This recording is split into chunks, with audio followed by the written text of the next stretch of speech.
Улсын хурлын эрхэм гишүүдээ та бүхэнд энэ өдрийн мэндийг хүргье. За, би Монгол Улсын нэгдсэн төсвийн талаар асуулт асууна. Сангийн сайдаас. За, Баян-Улгийн аймагт орон нутгийн төсөвт олгох санхүүгийн дэмжлэг. За, дээрээс нь орон нутгийн хөгжлийн санд олгох санхүүжилтийг 2025 оны төсвийн тодтголоор хасагдсан. Дээрээс нь энэ жилийн 2026 оны төсвөөс бас хасагдсан байна. Өөрөөр хэлбэл орон нутгийн төсөвт олгох санхүүжилтийн дэмжлэг 2 удаа дараалан хасагдсанаас болж Баян-Улгийн аймагт 164 албан хаагч сонголтолд орохоор байна. Яагаад энэ орон нутгийн төсөвт олгох санхүүгийн дэмжлэгийг хасаад идэг юм бэ? Миний бодлоор бол тодорхой шалгууртай байх ёстой. Төвийн бүсээс алслсан байдал, за дээрээс хүн амын тоо, газар нутгийн хэмжээ гэх мэт. Баян-Улгийн аймаг бол хүн амын тоогоор хамгийн ихэн. За төвийн бүсээс алслагдсан. Тэгсэн мөрдлөө та энийг зөрөөд албаар хасчихсан биш үү? Тодорхой тайлбар авмаар байна. За, боловсролын сайдаас. За, Монгол Улсын засгийн газар энэ жилийг боловсролыг дэмжих жил болгон зарласан. За, ерөнхий сайд маань хүний хөгжил бол манай засгийн газрын хамгийн том мега төслийг зарласан.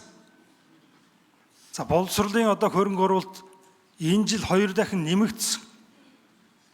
Тэгсэн мөрдлөө Баян-Улгийн аймгийн боловсролын салбарт шинээр нэгч төгрөг хөрөнгө оруулалтууд тавигдаагүй байна. Энэ яагаад юм бэ? 1. За, 2-дугаарт Баян-Улгийн аймгийн боловсролын газрын дараагаар төрийн албан шаардлагыг хангаагүй хүн намын нэг нөхрийг та томилуулан ажиллуулж байгаа. За, энэ нөхөр цэцэрэг сургуулийн захирал эрэлтч нарыг очоод хүн намын гишүүншлийг аваа. Хүн намын гишүүншлийг авахгүй бол ажлаас шөлөөлөн гэж дарамталдаг. Төрийн албаны зөвлөлөөс энэ нөхрийг шалгаад ямар ч шалгуур хангахгүй гэсэн дүгнэлт гарсан. Та бол энийг хэрэгжүүлэх байна. Тэр нөхрийг хэд хоногийн өмнө тушаал гаргаад ажлаас нь шөлөөлөөд буцаад томилсон сурагт. Энэ үнэн юм уу? Энэ үнэн бол ер нь та хүн намын хүний нөөцийн сайд юм уу? Монгол Улсын сайд юм уу? Та бол энэ хуулиа хэрэгжүүлэх хэрэгтэй. Хуулийн хангалтыг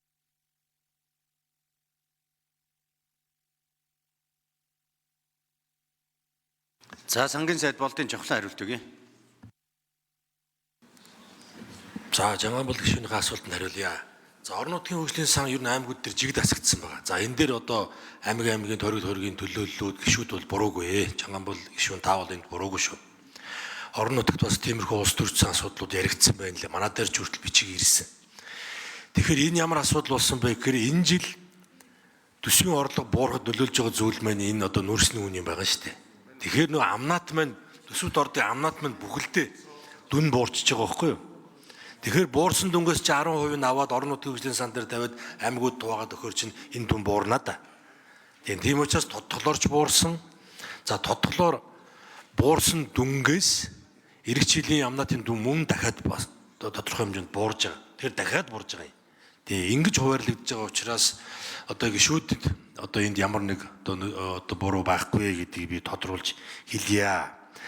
За, 9% хэдүүлээ төрийн албаны тоог бууруулнаа гэдгийг өнгөрсөн 5 сард хөгжлийн төлөвлөгөөнд оруулсан 2026 оны.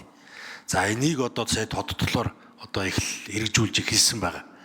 За, энийг хэрэгжүүлэхдээ орон нутагт төсвийн эрхлэн захирч нар, аймгийн дарга нар, аймгийн удирдлагууд энэ дээр нэг улс төрчсөн тийм мөнгө айсвас гаргаад байгаа байна лээ.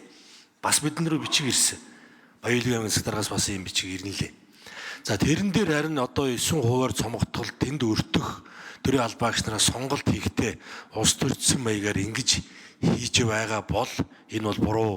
Ингэж болохгүй. За, энэ дээр засгийн газрын эрхлэхээс аймагуудад, яамдуудад маш тодорхой чиглэлүүд өгсөн байгаа. За, хамгийн нэгдүгээрт төрийн албаа агч нараас одоо нас нь болоод идэвхтэй харж байгаа бол аль болох одоо тухайн орон тоон дээр нэмж хүн авахгүй байх. За мөн одоо нэмэлт оронтой сул байгаа бол энэ дээрээ мөн нэмж хүн авахгүй байх. За энэ дээрээ хэмнэлт хийх гээд. За захин хэлбэрээр хийж болох өөр бусад одоо технологи ашиглаж хийж болох ийм орон тоонуудыг цомогдох гээд. Ийм одоо аль болох одоо ажлын байран дээр илүү их одоо тийм дарамт үүсэхгүй байхаар төрийн албаа агч нарт одоо өрхийн орлогод нь хүчтэй одоо цохилт өгөхгүй байхаар ийм зохицуултуудыг хийх ийм боломжууд бол байгаа.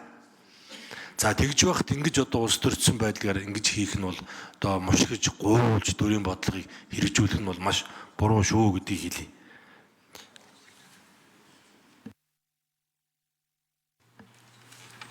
За Наранбаяр сайд нэмж хариулт өгье.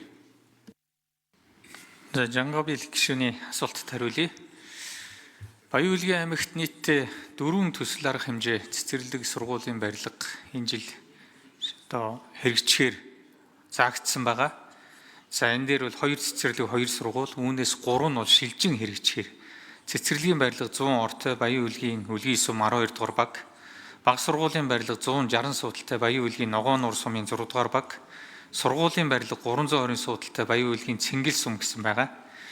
За мөн одоо Азийн хөгжлийн банкны санхүүжилтээр цэцэрлэгийн барилга 100 ортой Баян-Улгийн Үлгийн суманд бол шинээр хэрэгжүүлэхээр ингээд туссан байна. Тэгэхээр зэрэг огт шин одоо хэрэгжүүлэх юм төсөл байхгүй гэж бас хэлж болохгүй. Ийм байдлаар бид ер нь ээлжийн коэффициент, хүн амын ягчил, түрүүнд ярьсан тэр ухаалаг юм газрын зургийн системээр хөрөнгө оруулалтыг ингээд шийдээ явж байгаа. Боловсролын газрын даргын одоо томилгооны За Наранбаяр сайд гүйцэж хариулъя. бид төрийн албаны зөвлөлөөс шаардлага ирүүлсэн бидэнд. Бид тэр шаардлагыг хангаад чөлөөсөн тушаал гаргасан үнэ.